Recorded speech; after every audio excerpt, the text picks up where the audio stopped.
won't have video until in a few minutes later.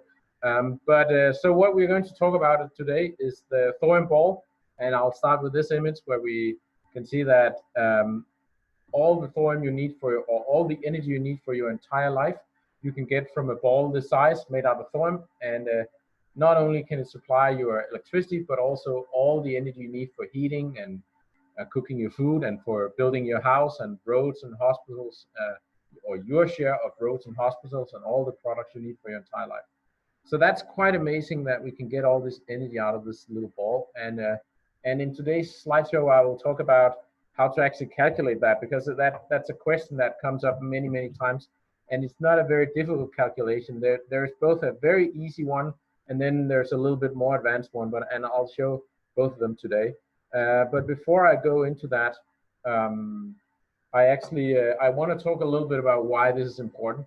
And of course, we all want to see a transition to more sustainable and green energy. And a lot of people in society believe that we are already halfway there, or some people even believe we're more than halfway. But the stark reality is that we are not at all halfway. Today, we get roughly 80% of global energy from coal and oil and gas, and it has been like this for 50 years. And in the last, say, 20 years, wind and solar has grown from almost nothing, like way less than 1%, up to almost 2% now. And we have invested huge resources in wind and solar. So it's a big task to go to even 10% of global energy coming from wind and solar. So that kind of gives you a background of what is the depth of the task. And then the next thing we have to realize is that where are energy used in the world? And energy growth is not happening anymore in Europe and the US. It's basically stationary. But in Asia and Africa, there's a huge amount of growth in energy demand. And that's, of course, because the population in Asia and Africa is also growing. And also, in addition to a growing population, they also want to live a more prosperous life like we do. And then for that, you need a huge amount of energy. And this picture, I think, shows it very well. It goes back 200 years or even more, and show that originally we were using firewood to cook our food and heat our homes. And then we started using coal and later oil and gas. And it took many years from we started using oil or started using gas till we regrew it to the amount that we're using today. And we can see here again that the other energy forms, wind and solar, hydro, is only contribute a very small amount. And this is really the challenge here, is that going forward, we have to change this picture. And that's a big challenge, much bigger challenge than any of our politicians can even fathom, I think. And of course, we are particularly interested in nuclear energy, but for many years in the past, it has been declined as a solution. I think this is changing rapidly right now, but if you go back 5 years or 10 years, people would say, no, we don't even need to look at nuclear, because it creates a lot of waste, and it's dangerous, and it's very expensive, and it takes many years to build. There was all kinds of assumptions that people had about classical nuclear. And this is where also in the last webinar, we talked about this learning loop, that many people usually only discuss things, they operate between the red and the green box in this image. But we really have to go back to the blue box, and we have to look at our assumptions about nuclear energy correct. And indeed, they are not. These assumptions that I showed up here, on this slide, it's not true. It's actually far from true, and this needs to be discussed in more details. And this is usually what we do in the other webinars. There was one about 2 weeks ago, and there will be another one between Christmas and New Year's. For Copenhagen Atomics, the reason we are so interested in this is because we want to manufacture nuclear power plants on an assembly line, ideally inside a 40-foot shipping container like the one in the picture here. And in this way, we hope that we can install thousands of nuclear power plants fast and at a lower cost than any other energy form. But this is not what we will talk about today. We will actually talk about the thorium ball so that people better understand how this can be that this small ball can supply all your energy. In order to, first we need to start to say, like, all your energy, that depends on who you are, right? So you can see here a map of different countries around the world, and down on the x-axis you can see the amount of energy on average that people in those countries use. And you can see some of the Scandinavian countries are you know, around 10 liters of oil equivalent. So that here it's not energy, the amount of energy is converted into liters of oil in this particular graph, but whether it was terawatt hours or anything else, it's the same picture. It's just the units on the x-axis that would change. And you can also see that there's a strong relationship between when you have more energy, you usually also have a better prosperity or a better lifestyle, or not a better lifestyle, I would say, like opportunity to live your life in a way that people in other parts of the world aspire to. So you can see that people down in the left side of the graph, like Indonesia, India, Bangladesh, Philippines, there's millions or even billions of people there, and they would all like to move up to where we are in, for example, Europe and the US. So of course, when we say a ball this size can supply your energy, that ball is for an average European country. But I'll get back to that, because the ball size is a little bit different depending on what country you're in. And you can kind of already see this from the chart here. So the first thing we have to decide is, what country are we actually talking about? And how much energy do people in that country use on average? And for that, you can look up on Wikipedia. I have a web address here at the top of the slide. Unfortunately, the numbers that are there on Wikipedia are a little bit old. And I actually encourage...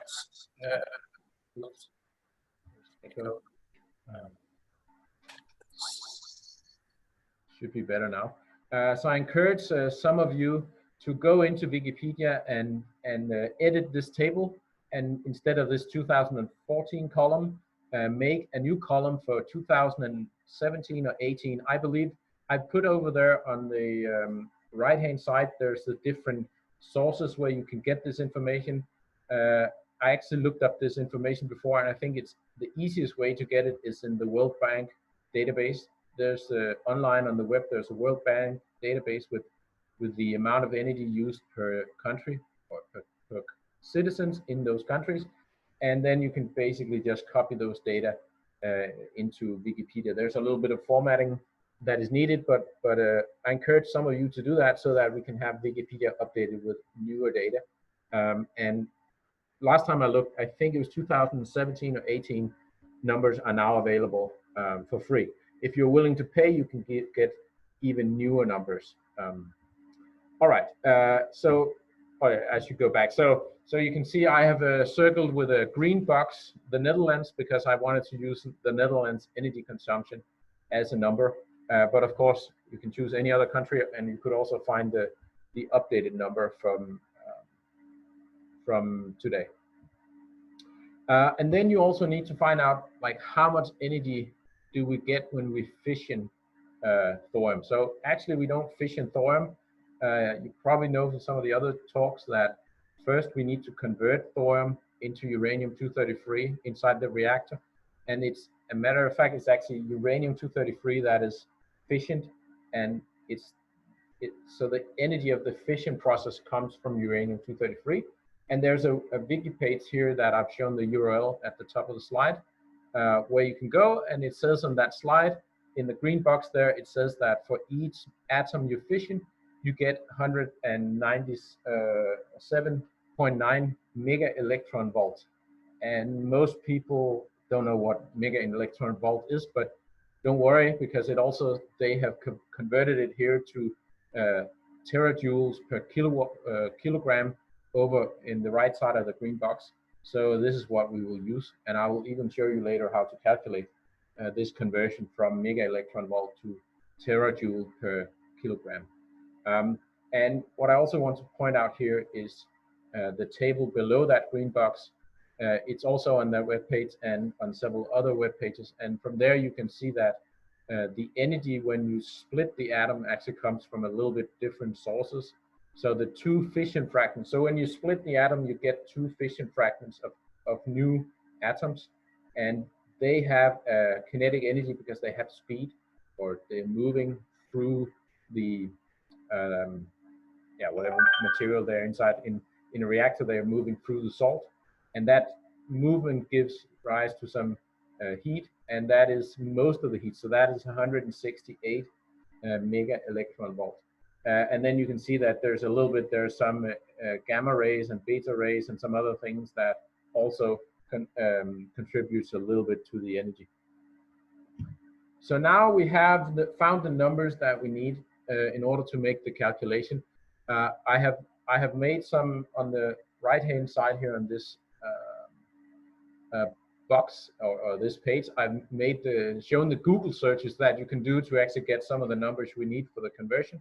So the first one is uranium-233 molar mass. So if you search that on Google, it gives you right away the molar mass of uranium-233 because you need that in the calculation. And a little bit further down, I've also Googled the density of thorium. You do that, and then it gives you the density of thorium metal at 20 degrees Celsius. So those are some of the numbers you need for the calculations. But so in the first line up there, I take the number from the Netherlands average energy consumption per year per person, which is 193.43 gigajoules per year. And then I assume that a person will live an average 100 years. And so that makes an easy calculation. And this is how I get the 19,343 gigajoules. So that's the amount of energy we need for our entire life. And I will come back and explain a little bit more about that, but that's the number we will use now in this calculation. And then in the next line, I have the number from the page just before this, where this 197 mega electron volts was converted into gigajoules, or sorry, terajoules per kilogram. But now in this slide, we are calculating in grams because that's easier. So we convert it to gigajoules per gram instead, and use that in the calculation. And then on the third line, you can see that I take the amount of energy I need and divide it by the amount of energy created per atom that is split. And then from that, I get that I need 236 grams of uranium-235. All right. But now it's a thorium ball. So we have to convert those 236 grams into thorium because that was uranium. And there's a slight mass difference between uranium and thorium. So this is what I have inside the parentheses there. So I multiply by the thorium molar mass, and then I divide by the uranium-233 molar mass. And then I get that we need 235 grams of thorium. So that's the thorium that you have to dig out of the ground for your entire lifetime of energy if you live in the Netherlands. And then now we need to convert that 235 grams into how big a ball is that. And for that, we need the density. That was the 11.72 grams per cubic centimeters.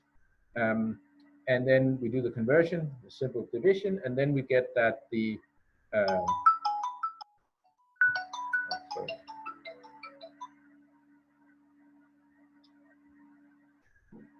sorry about that. I have to put it on silent. All right, so that means that we have a total of roughly 20 cubic centimeters. And now we need to convert that into a ball shape. And for that, again, we Google what is the volume of a sphere, and we get this formula that a volume is equal to 4/3 times pi times the radius cubed. And basically, we need to convert that equation so that we get the radius and put the volume under the cubic root. And then I put in the 20 cubic centimeters, and out of that formula comes that the ball radius is 1.685 centimeters, and that gives us a ball size of 3.37 centimeters. So that's the ball size if you live in the Netherlands. And I've made a number of assumptions here that I will explain, but this was the simple explanation for how to calculate the size of the ball. And if you look at the fourth line there, where I convert from thorium to uranium, there's a very small mass difference between those two numbers. So even if you forget to make that that adjustment, you more or less get the same ball size. So it's the line number 4 is not really important at all. But now we will talk about some of the things that I didn't say. For example, in line number 2 on this chart, we said that we have 81.95 terajoules per kilo. And how did we get that number? And we saw on the page here that it was in the green box. It came from this 197.9 mega electron volts. So how to make that conversion? And I'll just quickly explain that here. So to make that conversion, again, we need to Google a few numbers. First of all, we need to know the molar mass of uranium. We also did that on the last slide, but we need that here. And then we need to convert mega electron volts into joules. And of course, Google can help us with that as well.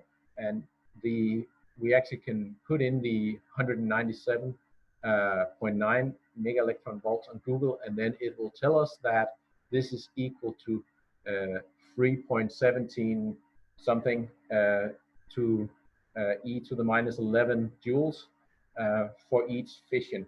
And then now in the first line of the calculation down there, we just have to multiply the Avogadro's number, which is the number of atoms per mole, by the molar mass of uranium-233, and then we get the number of atoms per gram of material, and that is 2.584 e to the minus e to the 21st.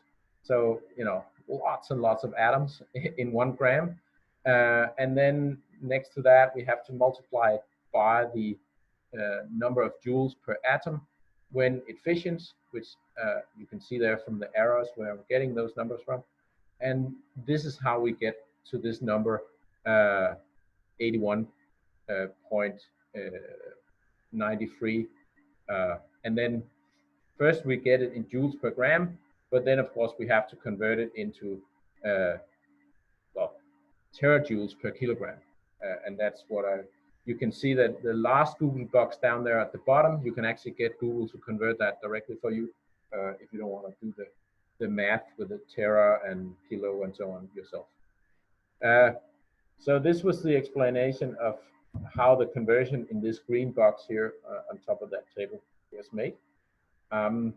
And now we get a little bit more into details. Let me just go up here again, because now here in this first calculation we made and found the size of the ball, we assumed that we could consume all the uranium, and we assumed that we could convert all the thorium into uranium, but that's actually not possible inside a molten salt reactor, a thorium molten salt reactor. And now it becomes a little bit more complex. Now we need to find out how much of that thorium can we convert.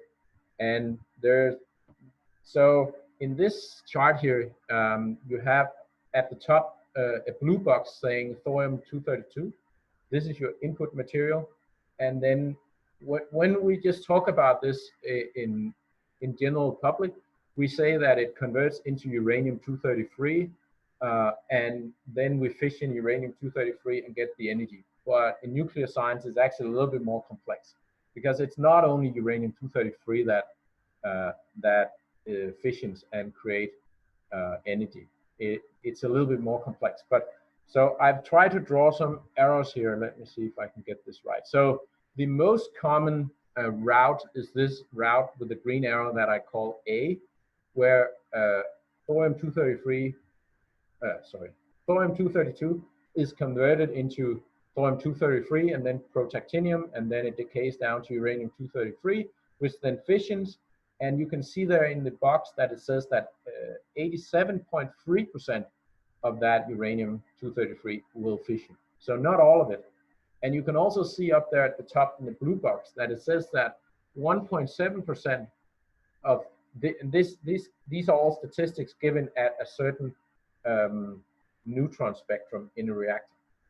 So you can see already the thorium-232, a small amount of that, namely 1.7%, will fission. And then you can also see further down that some of that uranium-233 will actually take the D route, the green arrow with the D, and it will convert into uranium-234, which will also fission. A small amount of that will fission.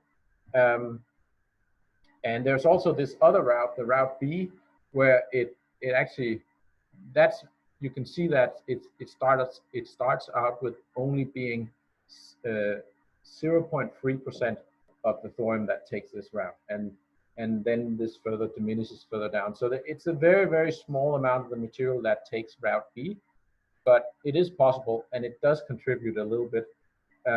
And then finally, there's this route C, where the uranium-233 goes. It captures a neutron, and then it turns into uranium-235. It actually has to capture 2 neutrons to get there, and then uranium-235 can also fission with a high probability of 77.1%. So all this is very complex, and it's probably boring to look at, but I've made in this I've shown 4 errors, but there's actually more than those, but just with much, much smaller probability. So if you look at these calculations in the top right of this slide, you can see that route A is responsible for 85.3% of the fission, and route A plus C is, so if you first take route A and then the fission doesn't happen there, but it then takes route C, then 9.2% of the thorium will end up as uranium-235 and fission there. And then if you take route A plus B, then 0.4% will fission there. And if you take route B, only 0.1% of your thorium will fission there. And then, of course, there's the thorium itself that could fission right away, where it's only 1.7%. So if you add all those up, you get to 96.7%. But in all fairness, all these numbers depend on your reactor, the way you've constructed your reactor. It depends on the neutron spectrum in your reactor, and it depends a lot on the different materials that is used for the construction. And even these numbers here are questionable because they come from something called nuclear data files, and they are not always 100% correct. So it depends a little bit on which set of data files you actually depend on.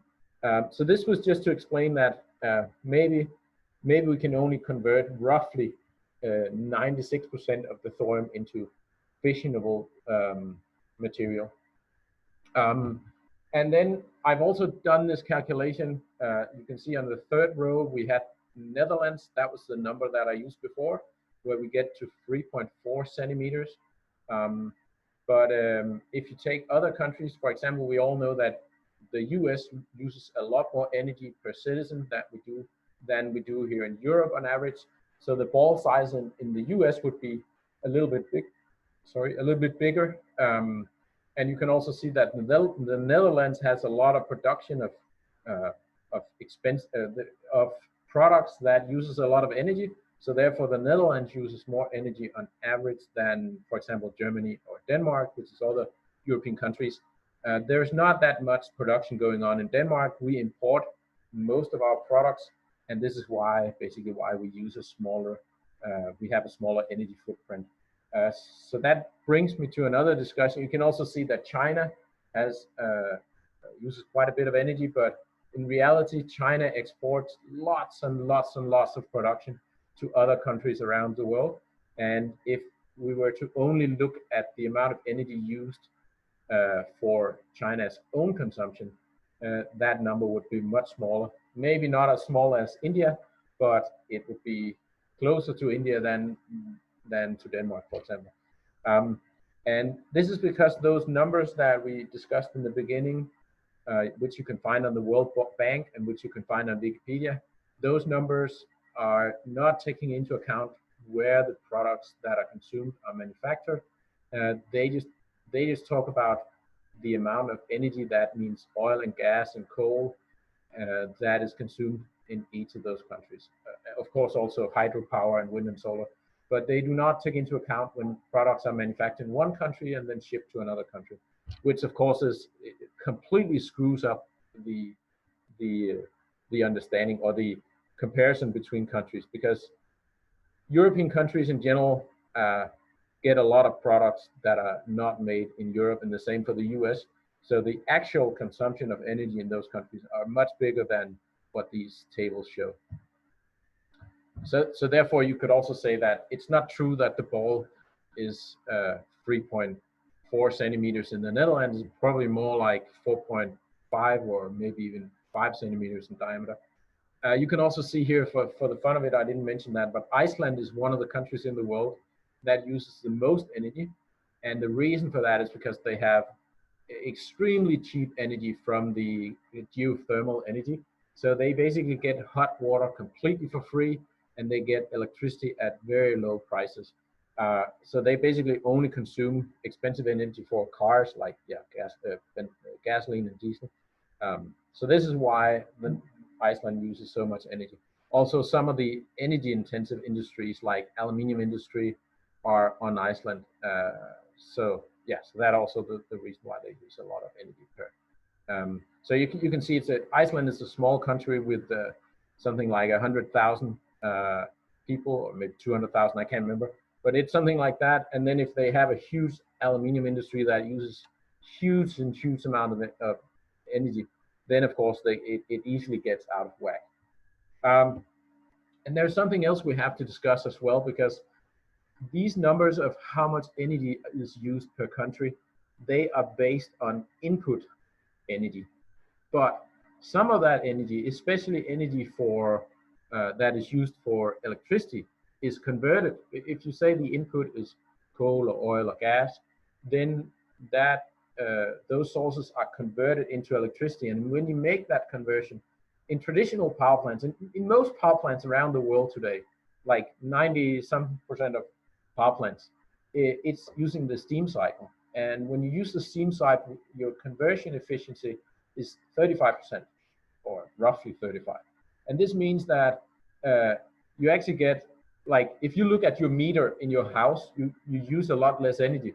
But that's because 2/3 of that energy is already used for the conversion over at the power plant. But of course, it's still used, so we still have to account for it. But you have to keep that in mind if you look at your energy consumption at home and your electricity meter, that you can only see like 1/3 of the energy there. There's other types of conversion when you have to convert from heat into electricity.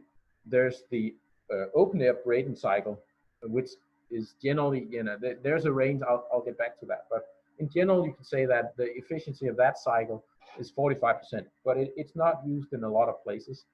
And then there's a new cycle which is getting invented now. It has been invented, but it's getting industrialized now, and it's called the supercritical CO2 closed Brayton cycle. And for those, you can get 50% or even higher conversion ratio. So you can see this thing about energy conversion, or how much energy we use in different countries. It also depends a little bit. If we were to change away from the steam cycle and go over to the supercritical CO2 cycle, then already there we would save some energy. And then of course there's all the questions with the renewable energies like wind and solar, because they require storage, and storage is expensive to build, and it also requires energy to build both the wind farms or the windmills, wind turbines, and the solar cells, but it also requires a lot of energy to manufacture batteries and other forms of storage.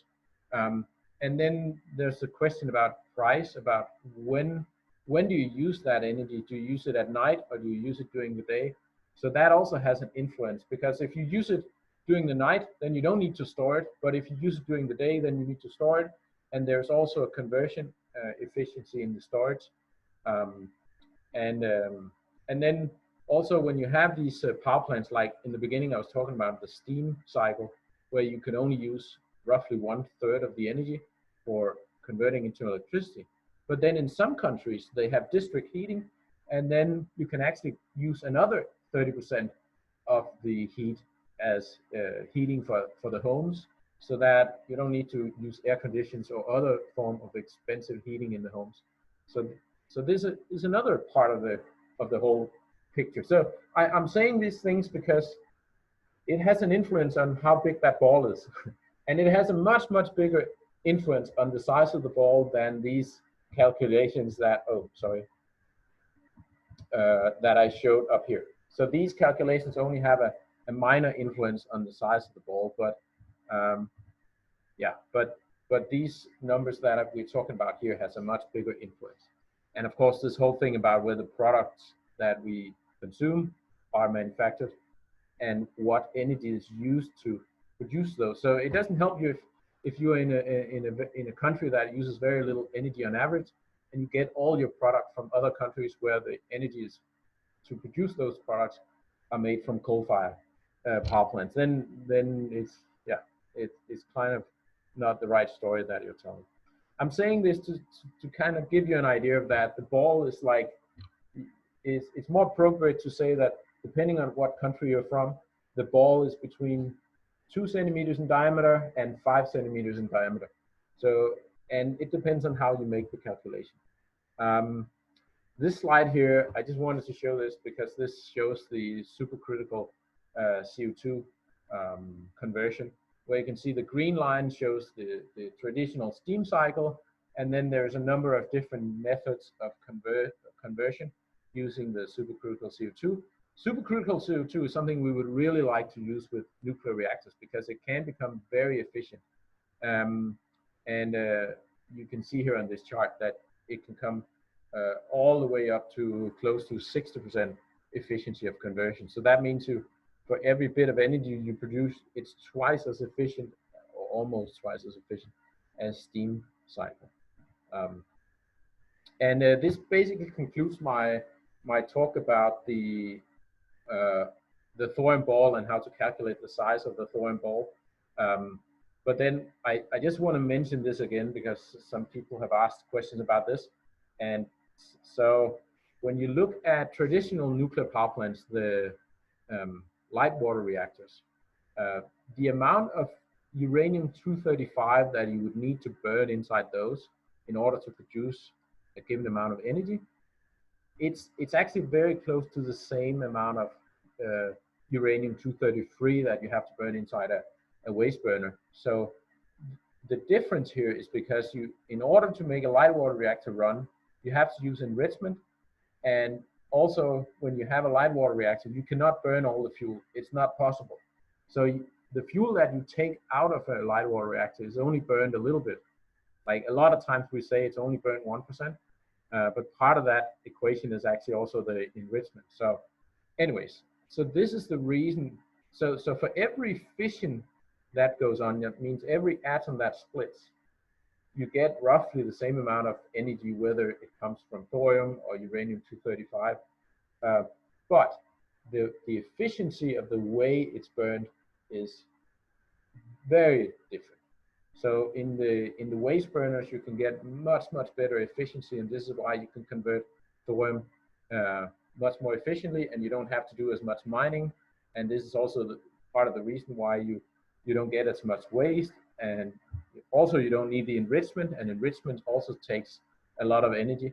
And yeah, so this goes into the story of why is this better. But then people ask me, so what is the difference between uranium molten salt reactors and thorium molten salt reactors? And the thing is, with uranium molten salt reactors, you can make your burning of uranium a little bit more efficient than you can in light water reactors, but not much more efficient. Maybe you can make it twice as efficient as in light water reactors, but that only gives you a comparison here between 50% more mining than in a thorium-based waste burner. And again, you still need the enrichment in order to run uranium molten salt reactors. I think I'll skip this slide in light of the time. So I think maybe there's, yeah, this slide gives you the two different routes. Maybe I should go one slide up.